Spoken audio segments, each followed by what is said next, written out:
My name is Matthew from Kintripper Motorhome Hire, and here's our virtual tour of a Pilote Joa Camp 70Q motorhome. This is a 4-berth motorhome, so this is an island bed model. So you have the island bed and you have the double drop-down bed that comes out the ceiling. The island bed is higher up in here. The advantage of that is you get a nice big garage on this one. So to get into this garage, inside this garage is all your equipment, like your camping chairs, tables, your levelling blocks, which I'll go through now. So to get into it, you just need to turn the key so this little bit pops out. Turn the key again down there, so it pops out. Literally turn them around and you get access into your garage. In here, like I say, you've got your camping chairs, tables, you've got your washing lines, you have your levelling blocks. So if you go to pull up onto a campsite and the motorhome is on level, you just bring the wheels up onto that and level off the motorhome. You've also got your toilet chemicals in the garage, your camping table as well, so you've got all your bits and bobs here. You've also got your electric hookup lead, which I'll go through in a minute on how to connect that to the van. So what we do is to close it, just pull it. It does attach in there, so you do have to give it a little bit of a tug. Just bring it around, close it. So you turn them, pop your key in. Once the key's turned, you then push that little button in. Turn it, push that button in. Right, moving down this side of the van, we also have our wastewater tank. And to empty your wastewater tank, again, you have levels on the control panel inside, which will tell you whether the wastewater tank is full or empty. If it's full, you need to find, obviously, a suitable point to empty this. If you're on a campsite, you normally have a motorhome service point. So once it's full, you just find the point where you're going to empty it. You pull the lever like so. All the water comes out. When the water stops, you can then close the lever again. This one has an automatic step in it, so there is a button inside which I'll show you. Also, if you turn the engine on, this will automatically go in, so you don't have to worry about the step being out. Also, next to there, we have our electric hookup point. So we just pull the little flap up, and then you've got access to where you plug your electric hookup lead. This is your electric hookup lead from the garage. Like I say, all the flappy bit always goes on the end, so the flappy bit connects to the motorhome itself, so that needs to go on there. You then unwind the whole lead, and the bit that isn't got a flap on it goes on to the campsite end. Once you do that, you go inside, you can turn your control panel on, and it will show that the electric is connected on there. To remove it, you've got to lift this flap up, pull it out, wind up the whole lead. Sometimes what happens, if you find the electric isn't working, 9 times out of 10 it's the campsite fuse end. So you need to go to the post at the campsite, check the little fuse box and check that nothing's tripped out. If that is all fine, there's a little trip switch underneath the seat on the other side of there, which you can just flick over as well. But generally it's the campsite end. Right, we've got our hab door here. Our hab door, I'll go through the locking process because we do have people that do really go too far with these. So basically to lock it, all you have to do is a little 1/8 turn towards the locking end, and that locks the door there. To unlock it, it's just a 1/4 turn like so, and that unlocks it. So no more than that. And then this has sort of little clips to hold the door open. Inside the door, we do have a blackout blind. And also, if you wanted to lock the door, you could do it like that and then lock the door that way. On the back of this motorhome, we do have the reversing camera again, like on all our motorhomes. That is a great bit of kit, but what I do suggest is, obviously, if you're reversing into a tight gap, please get someone out and just see you in at the same time. It's just so much easier. We also got a bike rack here. This bike rack is for 2 bikes. So if you want to use the bike rack, it is just literally pull it down. You've got the 2 handles that connect onto the frame, and you've got the little straps that connect onto the wheels. Just make sure they're all nice and secure. And then if you're not using it, just literally pop it up. It's just got a little clip there that it pops in and out of. Right, moving here, we've got the other end of the garage. We will go into this side because this is where your gas bottles are. So again, just turn the little locks. These pop out, turn and turn. Inside of here, we have our 2 gas bottles. Again, we supply all the gas for this. And there is the spanner if you need to change your gas bottle. So like I say, we normally supply the gas, so you normally have a full gas bottle and whatever's in the other part. If for some reason you did run out, you would need to get your own gas from there on, but you would never go through all that on even a month's hire. There's your spanner.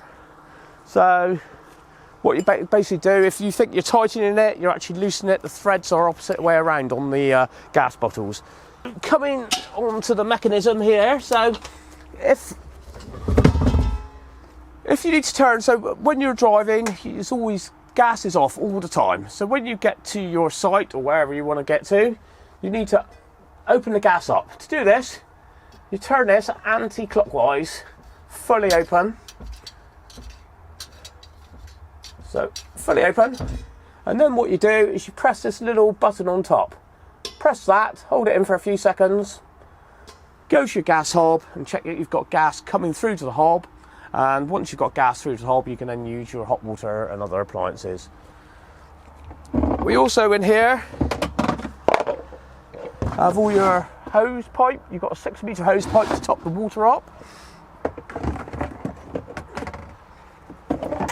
And there's your camping table in there as well.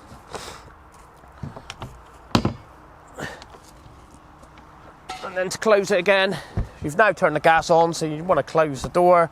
Just close it as per.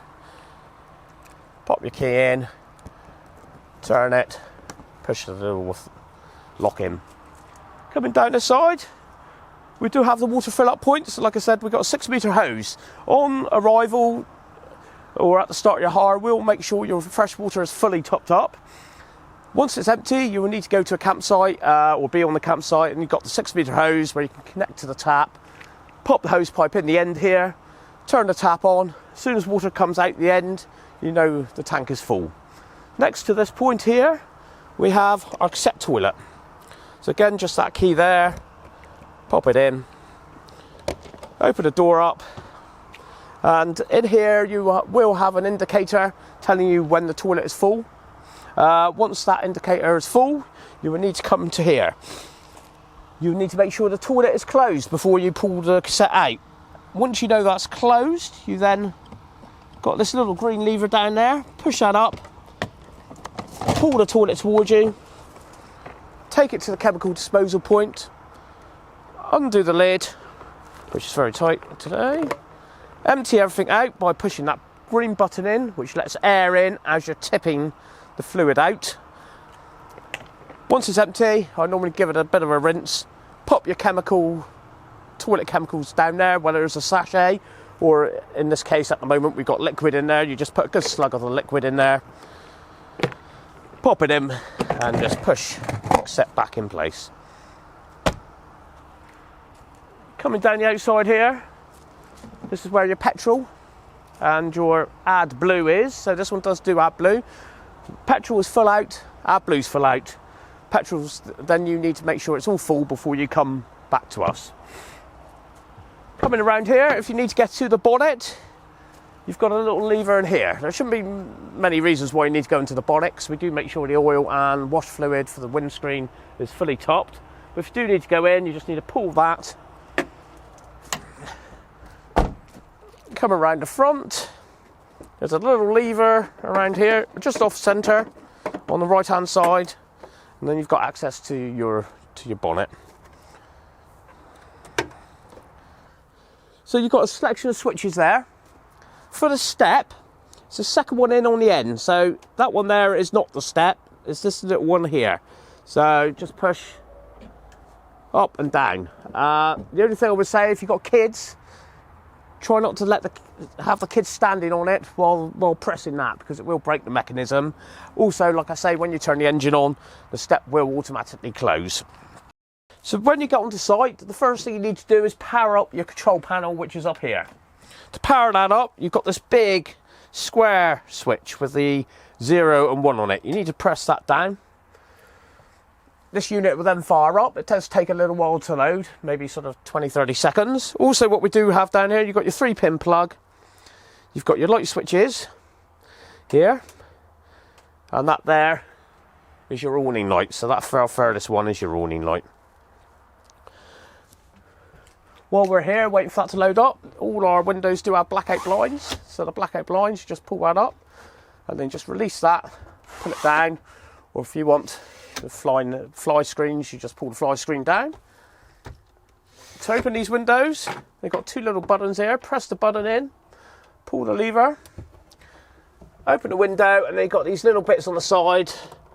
You tighten them up and the window will stay in position. But please make sure before you drive away that all windows and skylights are closed. And then just to close it, just undo them, pull your levers back, and there we have it. Right, we now have this control panel. This control panel is now live. So before you do anything, you need to turn your equipment on. The equipment will turn your telly on.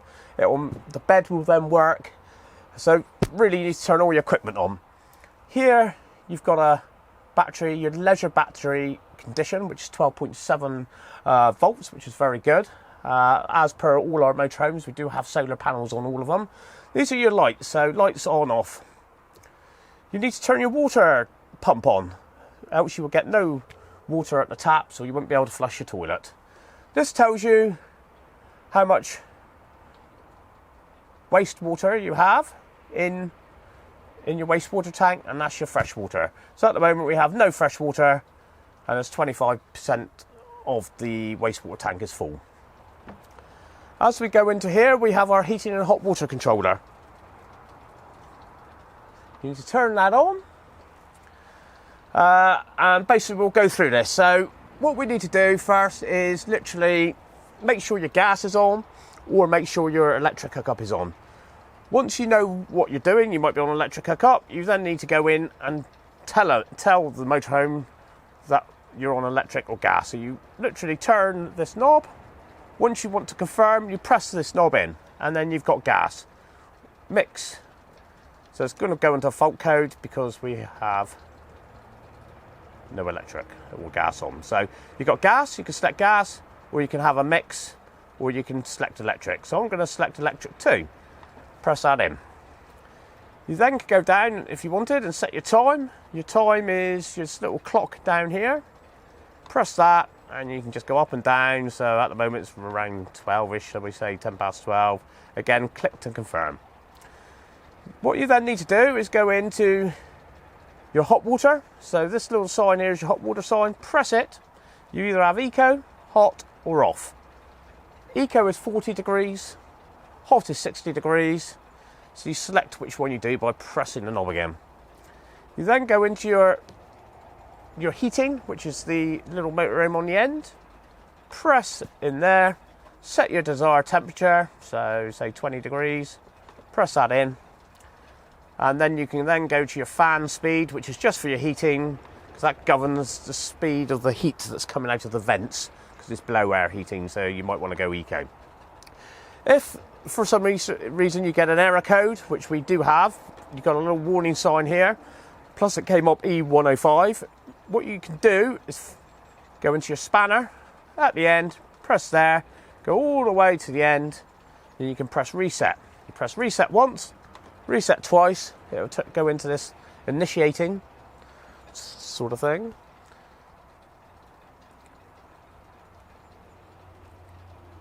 And then eventually it will reset. There we go. It flickers a few times and then you've reset. The trick with resetting is it will throw everything back to zero. So if you've got the hot water set up on eco or hot, it would now be in the off position. So you would need to physically go in and reset everything up again. If you want to use the timer, you need to turn to this little clock on the side here. You can go into that point there. It's flashing. Click to confirm. Set your start time up. So you might want 7 o'clock in the morning.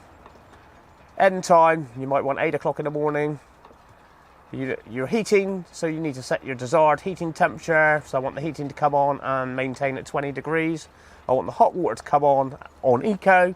40 degrees, select what you're using, gas or electric. We'll pick electric too, and all in eco mode and on. So that'll be then your timer set up for the motorhome.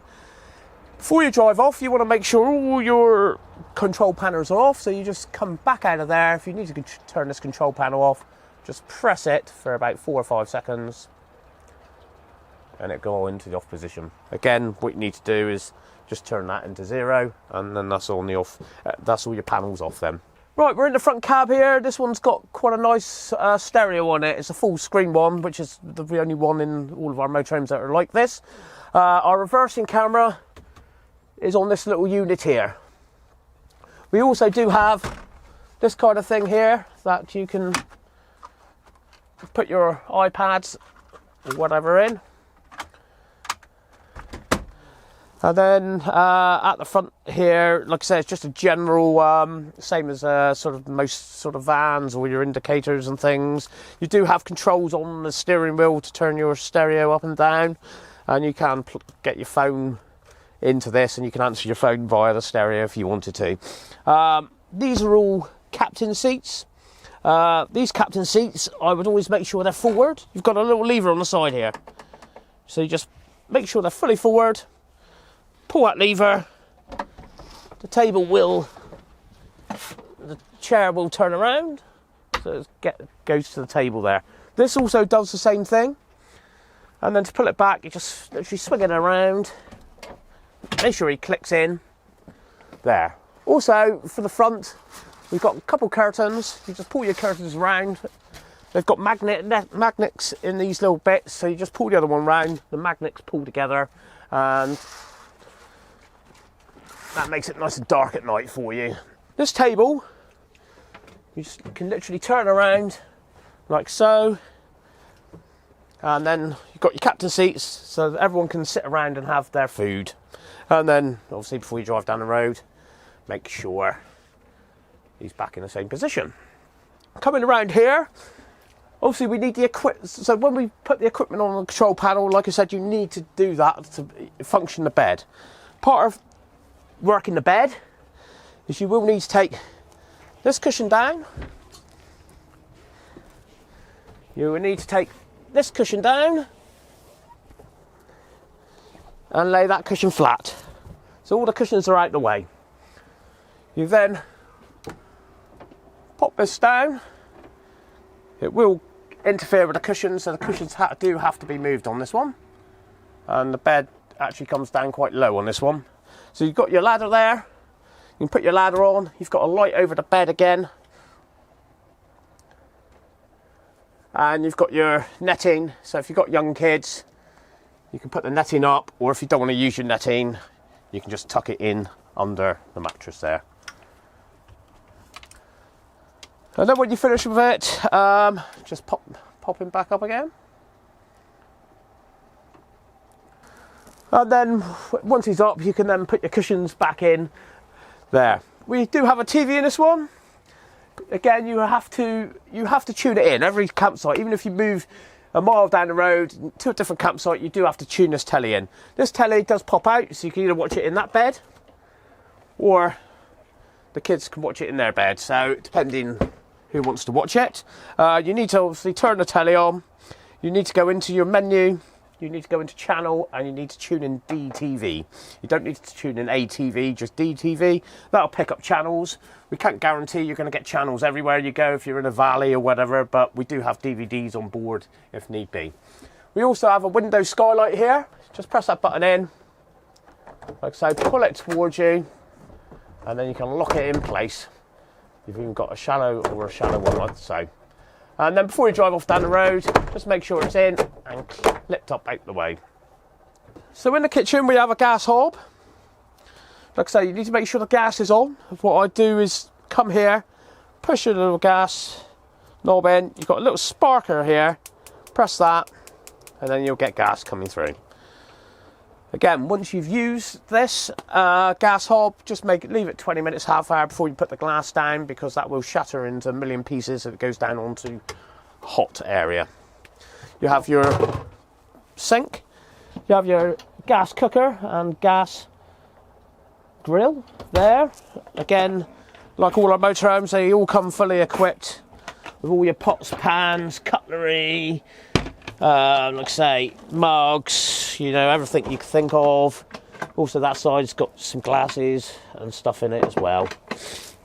Now we've got the three-way fridge. So this fridge works on either battery when the vehicle's driving. It will not work on leisure battery. It's only when the vehicle's driving it maintains the cold fridge that you've already got cold. You've got battery, you've got electric hookup, and you've got gas. So to turn it on, we just press the little on button here. And what I would always suggest is just go to the mode and always have it in auto mode. Because when it's in auto mode, it would always find the source for you. So when you turn the engine on, it'll automatically flick the battery.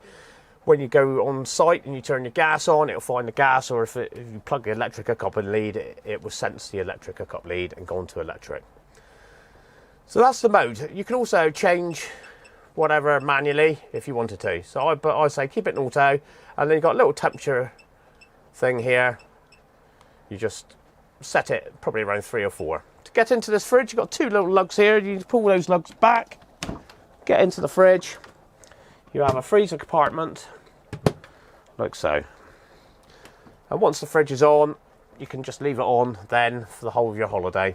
We do also have a curtain here, which obviously closes off the bedroom for a bit of privacy. In the back here, like I say, we've got the 2 lights. It's just the island bed. On these lights we do have a couple USB ports where you can charge your phone. You also got a USB port down here where you can, for 2 USB ports where you can charge your phone. Right, coming into the toilet area. Right, so at the moment you can just see the toilet and the basin. This one does have a hidden shower. To get to the shower, you need to press this little catch in there, pull this around like so, and that keeps the toilet dry. You've got a little clip up here, put the clip up into the hole, close your door. You do also have a bit of wood here when you're not using the shower. It can go in there as a bit of flooring.